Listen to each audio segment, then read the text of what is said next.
Et accueillons quelqu'un qui cartonne. Le livre est en tête des ventes. Vous la connaissez bien. Elle fait partie de l'équipe Touche pas à mon poste. Elle a fait partie de l'équipe C'est que de la télé. Son parcours est juste incroyable. C'est ce qu'elle raconte d'ailleurs dans ce livre. Elle a connu la galère. Elle est devenue maintenant l'agent numéro 1 des stars de la télé-réalité. Et elle nous en parle ce soir. Mesdames et messieurs, voici Magali Berdard. Installez-vous, Magali. Vous voyez, Magali, vous aurez fait toutes les places et un jour, c'est celle-ci que vous aurez à la vitesse où vous allez. Donc, Magali, déjà, moi, la première question que j'ai envie de vous poser, c'est l'envie d'écrire ce livre. C'était quoi une façon aussi peut-être d'extérioriser un petit peu toutes les vraies galères? Car si vous, aujourd'hui, et tant mieux pour vous, vous connaissez le bonheur et la réussite professionnelle, il y a eu des moments terribles que vous racontez. Pourquoi ce livre? C'était comme une thérapie, je pense qu'à un moment donné, ça s'est imposé pour moi. Et voilà, j'ai eu beaucoup de questions. Tout le monde me posait la question, comment ça se fait, pourquoi, comment t'en es arrivé là, qui tu es.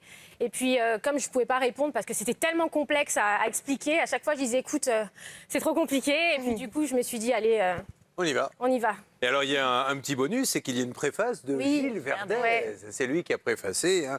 Dans ses yeux verts, une mélodie contrastée, une flamme d'amour vacillante.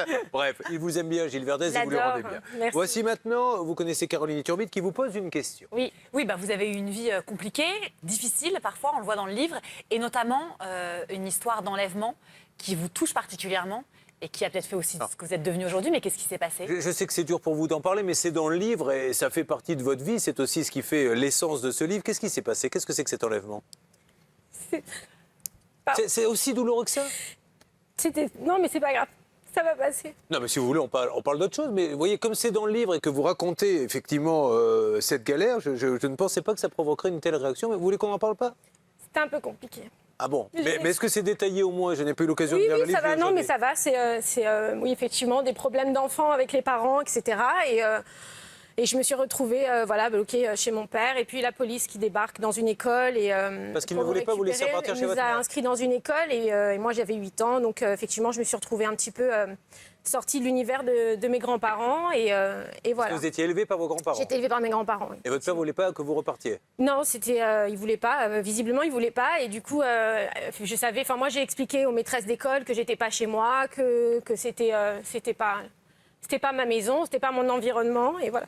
Est-ce que, alors on va arrêter là-dessus, mais est-ce qu'il y a d'autres galères dans ce livre qui sont racontées, mais tout ça vous a vraiment endurci? Est-ce que ça explique aussi votre réussite? Parce que devenir la numéro 1 des agents de la télé-réalité quand on part de rien, il faut avoir une sacrée carapace. Tout ça, ça vous a rendu forte? Oui, je pense que ça m'a donné les épaules solides aujourd'hui pour avoir fait ce que j'ai fait et pour être arrivée à côté de vous là aujourd'hui. Ça m'a endurci, on va dire. À côté de moi, je vais vous dire, beaucoup sont venus. J'ai eu beaucoup de chance. J'ai eu beaucoup de chance. Oui, j'ai eu énormément de chance. Donc, bon, écoutez, moi aussi, de vous avoir à côté. Nous allons passer la question, alors là, je ne sais pas ce que ça va donner, à Francesca. Attention, Francesca, tu fais parce... Non, je vais être super gentille. Si il y a une des stars dont vous vous occupez qui fait quelque chose de très répréhensible, type ce qu'avait fait Nabila, on s'en souvient tous, est-ce que là aujourd'hui vous rompez son contrat ou est-ce que vous êtes derrière elle à fond et au contraire vous faites doubler les prix de... Avec une parenthèse, ce n'est pas vous qui étiez l'agent de Nabila à l'époque des... Mais si ça avait été vous, qu'est-ce que vous auriez dit à ce moment-là? Je pense que j'ai vécu un peu la même chose avec un couple que j'ai eu chez moi et qui ont eu des problèmes avec leur fille il n'y a pas très longtemps. Et effectivement, j'ai décidé de les soutenir parce que je ne suis pas là pour les juger. Moi, je ne suis pas juge, je ne suis pas Dieu, je ne suis personne. Moi, j'ai eu des problèmes dans ma vie. Donc, moi, juger des gens, ça serait déjà très malvenu parce qu'on a tous des problèmes. À un moment donné, dans sa vie, on fait tous des erreurs. Je ne suis pas la justice pour le juger. Moi, je suis là pour les soutenir dans les bons moments et dans les mauvais moments. Donc non, et je ne ferai pas surenchère les enchères les prix à ce moment-là parce que je pense qu'il y a des moments où il faut savoir stopper. Peut-être après pour revenir ou pour pas revenir, mais il y a des moments où peut-être Nabila, effectivement, j'aurais dit on arrête tout pour le moment, mais je vais être derrière toi, je vais rester derrière toi, je suis là pour toi et on repartira dans quelques temps. Est-ce que ça a bloqué le business pendant quelques temps pour elle ou non, les annonceurs s'en sont moqués? Je pense que oui, bien sûr. Puis je pense que ce n'était pas sa priorité à ce moment-là. Donc ça a bloqué et puis je pense qu'elle l'a bloqué elle-même. De toute façon, elle ne pouvait pas à ce moment-là faire du business là-dessus. Donc, alors je découvre également, en feuilletant le livre, qu'il y a quand même quelques photos bien sympas où on vous voit avec votre famille, etc. Et on voit également Mia Jasmine posée pour de la crème à base de coco. Exactement. Voilà, alors je ne sais pas si vous pouvez le voir, mais déjà là, vous avez la moitié du prix du livre qui est amorti avec cette photo. Très largement. Voyez. On le donnera à Jean-Michel Cohen, ça lui fera le week-end.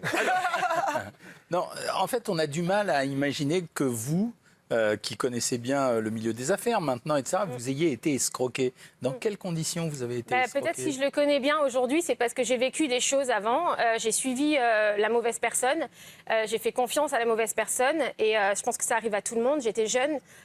Aujourd'hui, j'ai 36 ans. C'est pas non plus. J'ai pris ma maturité des erreurs justement que j'ai faites. Et aujourd'hui, j'arrive à expliquer aux gens avec qui je travaille de faire attention à l'environnement et l'entourage Mais qu'ils ont. comment il vous a escroqué? En fait, si vous voulez, c'est quelqu'un, alors c'est une histoire compliquée, mais c'est quelqu'un qui était courtier grossiste en assurance et qui ne nous payait pas nos commissions en temps et en heure et qui nous faisait croire que les gens ne payaient pas. Donc nous, ils nous récupéraient les commissions.